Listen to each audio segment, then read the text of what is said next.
ಈಗ ಇವೆಲ್ಲ ಚರ್ಚೆಗಳು ನನ್ನ ಅಭಿಪ್ರಾಯದಲ್ಲಿ ಅಪ್ರಸ್ತುತ ಅಣ್ಣ. ಇನ್ನೂ ಉಪಚುನಾವಣೆ ದಿನಾಂಕ ಪ್ರಕಟ ಆಗಿಲ್ಲ.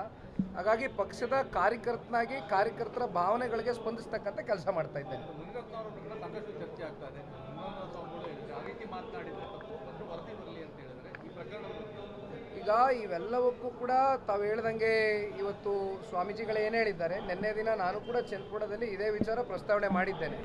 ಈಗೇನು ತನಿಖೆ ಪ್ರಾರಂಭ ಆಗಿದೆ, ತನಿಖೆ ಪ್ರಕ್ರಿಯೆ ನಡೀತಾ ಇದೆ. ಎಲ್ಲದಕ್ಕೂ ಕೂಡ FSIL ರಿಪೋರ್ಟ್ ಬರಬೇಕಾಗುತ್ತೆ, ಧ್ವನಿ ಅವ್ರದ್ದೇನಾ ಅಲ್ವಾ ಅಂತಕ್ಕಂಥದ್ದು ಪ್ರೂವ್ ಆಗಬೇಕಾಗುತ್ತೆ. ಹಾಗಾಗಿ ಅಲ್ಲಿವರೆಗೂ ನಾವೆಲ್ಲರೂ ಕಾದು ನೋಡೋಣ.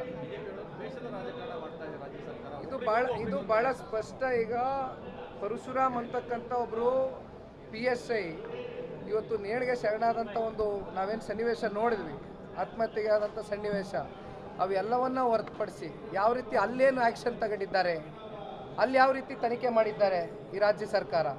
ಆದರೆ ಈ ವಿಚಾರದಲ್ಲಿ ಇವತ್ತು ದ್ವೇಷದ ರಾಜಕಾರಣ ನಡೀತಾ ಇದೆ ಅಂತಕ್ಕಂಥದ್ದು ಕೂಡ ಸ್ಪಷ್ಟ, ಅದು ಕೂಡ ಬಯಲಿಗೆ ಬಂದಿದೆ. ಇವೆಲ್ಲದಕ್ಕೂ ಕೂಡ ಕಾಲವೇ ಉತ್ತರ ಕೊಡುತ್ತೆ. ಆದರೆ ಒಂದು, ನೆಲದ ಕಾನೂನಿಗಿಂತ ಯಾರು ಕೂಡ ದೊಡ್ಡವರಲ್ಲ. ತಪ್ಪು ಮಾಡಿದರೆ ತಪ್ಪೇ ತಲೆಬಾಗಬೇಕಾಗುತ್ತೆ. ಆದರೆ ತಪ್ಪ ಹೌದಾ ಅಲ್ವಾ ಅಂತಕ್ಕಂಥದ್ದು ಮುಂದಿನ ದಿನಗಳಲ್ಲಿ FSIL ರಿಪೋರ್ಟ್ ಮೂಲಕ, ತನಿಖೆ ಮೂಲಕ ನಮಗೆ ಹೊರಬರುತ್ತೆ. ಸ್ಥಳೀಯ ಸಂಸ್ಥೆ ಚುನಾವಣೆಯಲ್ಲೂ ಹೊಂದಾಣಿಕೆ ಮುಂದುವರಿಯುತ್ತದೆ.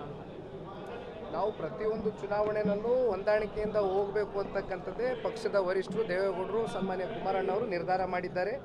ಕೇಂದ್ರದ ನಾಯಕರು ಕೂಡ ಅಷ್ಟೇ ಸನ್ಮಾನ್ಯ ಕುಮಾರಣ್ಣ ಅವರಿಗೆ, ದೇವೇಗೌಡರು ಸಾಹೇಬರಿಗೆ ಅತ್ಯಂತ ಗೌರವದಿಂದ ನಡೆಸ್ಕೊಳ್ತಾ ಇರ್ತಕ್ಕಂಥದ್ದನ್ನು ನೀವೆಲ್ಲ ನೋಡಿದ್ದೀರಿ. ಹಾಗಾಗಿ ನಾವೆಲ್ಲ ಒಗ್ಗಟ್ಟಾಗಿ ಚುನಾವಣೆಗಳನ್ನ ಎದುರಿಸ್ತೇವೆ.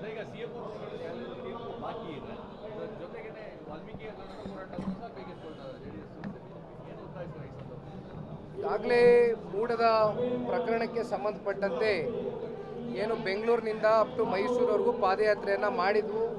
ಜನಗಳಲ್ಲಿ ಒಂದು ಜಾಗೃತಿಯನ್ನು ಮೂಡಿಸ್ತಕ್ಕಂಥ ಒಂದು ಹಿನ್ನೆಲೆಯಲ್ಲಿ ಪಾದಯಾತ್ರೆಯನ್ನು ಮುಗಿಸಿದ್ವು. ಈಗ ನ್ಯಾಯಾಲಯದಲ್ಲಿ, ಕೋರ್ಟಲ್ಲಿ ಇವತ್ತು ಅಂತಿಮವಾಗಿ ನ್ಯಾಯಾಧೀಶರ ಮುಂದೆ ಇದೆ. ಇವೆಲ್ಲದಕ್ಕೂ ಕೂಡ ಕೋರ್ಟು ಏನು ತೀರ್ಪು ಕೊಡುತ್ತೆ ಪ್ರಜಾಪ್ರಭುತ್ವ ವ್ಯವಸ್ಥೆಯಲ್ಲಿ, ನಾವು ಅದಕ್ಕೆ ತಲೆಬಾಗಬೇಕಾಗುತ್ತೆ. ಕಾದು ನೋಡಿ. ರಾಜ್ಯದಲ್ಲಿ ಜನತಾದಳ ಪಕ್ಷ 31 ಜಿಲ್ಲೆಗಳಲ್ಲಿ ಪಕ್ಷದ ಬಲವರ್ಧನೆಗೋಸ್ಕರ ಈಗಾಗಲೇ ಪಕ್ಷದ ವರಿಷ್ಠರು ಸನ್ಮಾನ್ಯ ದೇವೇಗೌಡರು ಸಾಹೇಬರು ಹಾಗೂ ಸನ್ಮಾನ್ಯ ಕುಮಾರಣ್ಣ ಅವರ ಸೂಚನೆ ಮೇರೆಗೆ 31 ಜಿಲ್ಲೆಯನ್ನು ಪ್ರವಾಸ ಮಾಡಿ ಸದಸ್ಯತ್ವ ನೋಂದಣಿ ಹಾಗೂ ಬೂತ್ ಕಮಿಟಿ ರಚನೆ ಆಗಲೇಬೇಕು ಇಷ್ಟು ಸಮಯದಲ್ಲಿ ಅಂತಕ್ಕಂಥದ್ದನ್ನು ಆದೇಶವನ್ನು ಹೊರಡಿಸಿದ್ದಾರೆ. ಹಾಗಾಗಿ ಈಗಾಗಲೇ ತುಮಕೂರು ಮುಗಿಸಿದ್ದೇವೆ, ಕೊಪ್ಪಳಕ್ಕೆ ಹೋಗಿದ್ವು, ಇವತ್ತು ಮೈಸೂರಿಗೆ ಬಂದಿದ್ದೇವೆ. ಮುಂದಿನ ವಾರ ಮತ್ತೆ ಉತ್ತರ ಕರ್ನಾಟಕದ ಕಡೆ ಪ್ರವಾಸವನ್ನು ಕೈಗೊಳ್ತೇವೆ.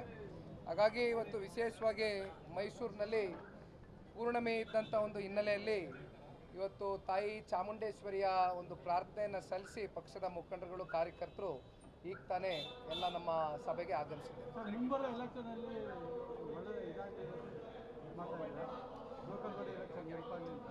ಮುಂಬರ್ತಕ್ಕಂಥ 3 ಉಪಚುನಾವಣೆಗಳು, ಒಂದು ಶಿಗ್ಗಾವಿ, ಸಂಡೂರು ಮತ್ತು ಚನ್ನಪಟ್ಟಣ, ಅದು ಒಂದು ಭಾಗ. ಜೊತೆಯಲ್ಲಿ ಜಿಲ್ಲಾ ಪಂಚಾಯಿತಿ, ತಾಲೂಕ್ ಪಂಚಾಯಿತಿ ಚುನಾವಣೆಗಳು ಕೂಡ ಅತಿ ಶೀಘ್ರದಲ್ಲೇ ನಾವು ಎದುರಿಸ್ತಕ್ಕಂಥದ್ದಕ್ಕೆ ಸಿದ್ಧರಾಗಬೇಕಾಗಿದೆ. ಹಾಗಾಗಿ ಪೂರ್ವ ತಯಾರಿಗಳು, ಪೂರ್ವ ಸಿದ್ಧತೆಗಳು ತಳಮಟ್ಟದಿಂದ ಇವತ್ತು ಕಾರ್ಯಕರ್ತರಿಗೆ ಒಂದು ಉತ್ಸಾಹಕತೆಯನ್ನು ತುಂಬುವ ಮೂಲಕ ಇವತ್ತು ಈ ಕಾರ್ಯಕ್ರಮಕ್ಕೆ ಚಾಲನೆ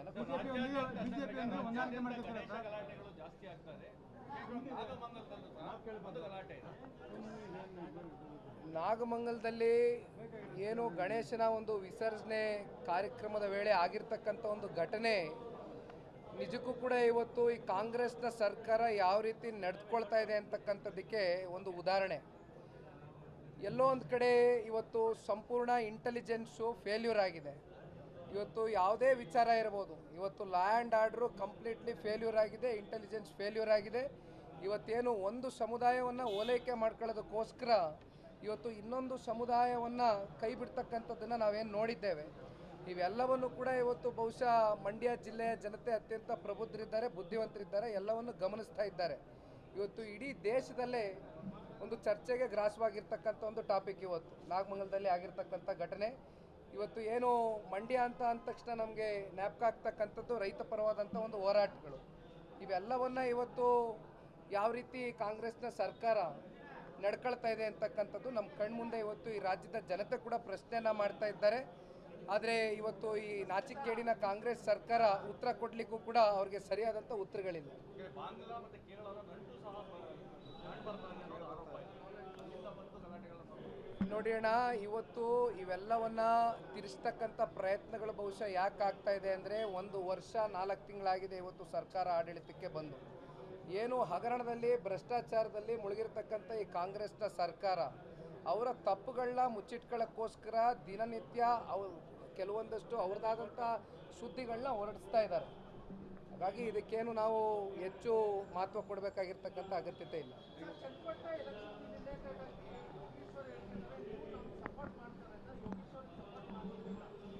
CP ಯೋಗೀಶ್ವರ್ ಅವರು ಮೊನ್ನೆ ದಿನ ಮಾಧ್ಯಮಕ್ಕೆ ಪ್ರತಿಕ್ರಿಯೆಯನ್ನು ಕೊಟ್ಟಿರ್ತಕ್ಕಂಥದ್ದು ನೀವು ಕೂಡ ನೋಡಿದ್ದೀರಿ, ರಾಜ್ಯದ ಜನತೆಗೂ ತೋರಿಸಿದ್ದೀರಿ.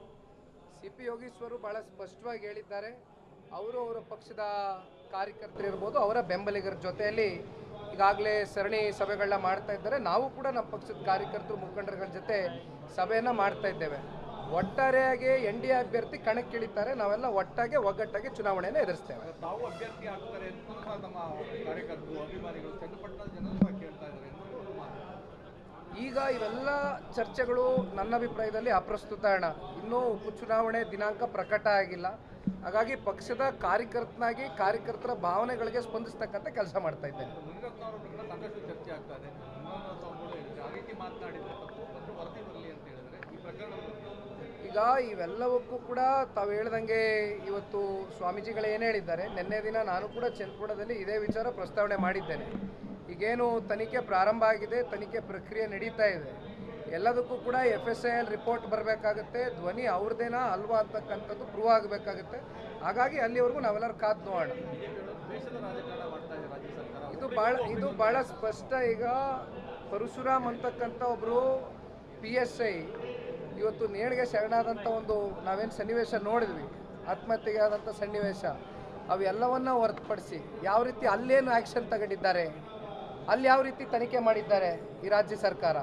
ಆದರೆ ಈ ವಿಚಾರದಲ್ಲಿ ಇವತ್ತು ದ್ವೇಷದ ರಾಜಕಾರಣ ನಡೀತಾ ಇದೆ ಅಂತಕ್ಕಂಥದ್ದು ಕೂಡ ಸ್ಪಷ್ಟ, ಅದು ಕೂಡ ಬಯಲಿಗೆ ಬಂದಿದೆ. ಇವೆಲ್ಲದಕ್ಕೂ ಕೂಡ ಕಾಲವೇ ಉತ್ತರ ಕೊಡುತ್ತೆ. ಆದರೆ ಒಂದು, ನೆಲದ ಕಾನೂನಿಗಿಂತ ಯಾರು ಕೂಡ ದೊಡ್ಡವರಲ್ಲ. ತಪ್ಪು ಮಾಡಿದರೆ ತಪ್ಪೇ ತಲೆಬಾಗಬೇಕಾಗುತ್ತೆ. ಆದರೆ ತಪ್ಪ ಹೌದಾ ಅಲ್ವಾ ಅಂತಕ್ಕಂಥದ್ದು ಮುಂದಿನ ದಿನಗಳಲ್ಲಿ FSIL ರಿಪೋರ್ಟ್ ಮೂಲಕ, ತನಿಖೆ ಮೂಲಕ ನಮಗೆ ಹೊರಬರುತ್ತೆ. ಸ್ಥಳೀಯ ಸಂಸ್ಥೆ ಚುನಾವಣೆಯಲ್ಲಿ ಹೊಂದಾಣಿಕೆ ಮುಂದುವರಿಯುತ್ತದೆ. ನಾವು ಪ್ರತಿಯೊಂದು ಚುನಾವಣೆಯಲ್ಲೂ ಹೊಂದಾಣಿಕೆಯಿಂದ ಹೋಗಬೇಕು ಅಂತಕ್ಕಂಥದ್ದೇ ಪಕ್ಷದ ವರಿಷ್ಠರು ದೇವೇಗೌಡರು, ಸನ್ಮಾನ್ಯ ಕುಮಾರಣ್ಣ ಅವರು ನಿರ್ಧಾರ ಮಾಡಿದ್ದಾರೆ. ಕೇಂದ್ರದ ನಾಯಕರು ಕೂಡ ಅಷ್ಟೇ ಸನ್ಮಾನ್ಯ ಕುಮಾರಣ್ಣ ಅವರಿಗೆ, ದೇವೇಗೌಡರು ಸಾಹೇಬರಿಗೆ ಅತ್ಯಂತ ಗೌರವದಿಂದ ನಡೆಸ್ಕೊಳ್ತಾ ಇರ್ತಕ್ಕಂಥದ್ದನ್ನು ನೀವೆಲ್ಲ ನೋಡಿದ್ದೀರಿ. ಹಾಗಾಗಿ ನಾವೆಲ್ಲ ಒಗ್ಗಟ್ಟಾಗಿ ಚುನಾವಣೆಗಳನ್ನ ಎದುರಿಸ್ತೇವೆ. ಈಗ CM ತೀರ್ಪು ಬಾಕಿ ಇದೆ, ಜೊತೆಗೆ ವಾಲ್ಮೀಕಿ ಹೋರಾಟವನ್ನು ಸಹ ಕೈಗೆತ್ತಿಕೊಳ್ತಾರೆ JDS. ಏನು ಉತ್ತಾಯಿಸ್ತಾರೆ ಈ ಸಂದರ್ಭದಲ್ಲಿ? ಈಗಾಗಲೇ ಮೂಡದ ಪ್ರಕರಣಕ್ಕೆ ಸಂಬಂಧಪಟ್ಟಂತೆ ಏನು ಬೆಂಗಳೂರಿನಿಂದ ಅಪ್ ಟು ಮೈಸೂರವರೆಗೂ ಪಾದಯಾತ್ರೆಯನ್ನು ಮಾಡಿದ್ವು. ಜನಗಳಲ್ಲಿ ಒಂದು ಜಾಗೃತಿಯನ್ನು ಮೂಡಿಸ್ತಕ್ಕಂಥ ಒಂದು ಹಿನ್ನೆಲೆಯಲ್ಲಿ ಪಾದಯಾತ್ರೆಯನ್ನು ಮುಗಿಸಿದ್ವು. ಈಗ ನ್ಯಾಯಾಲಯದಲ್ಲಿ, ಕೋರ್ಟಲ್ಲಿ ಇವತ್ತು ಅಂತಿಮವಾಗಿ ನ್ಯಾಯಾಧೀಶರ ಮುಂದೆ ಇದೆ. ಇವೆಲ್ಲದಕ್ಕೂ ಕೂಡ ಕೋರ್ಟು ಏನು ತೀರ್ಪು ಕೊಡುತ್ತೆ ಪ್ರಜಾಪ್ರಭುತ್ವ ವ್ಯವಸ್ಥೆಯಲ್ಲಿ, ನಾವು ಅದಕ್ಕೆ ತಲೆಬಾಗಬೇಕಾಗುತ್ತೆ. ಕಾದು ನೋಡಿ.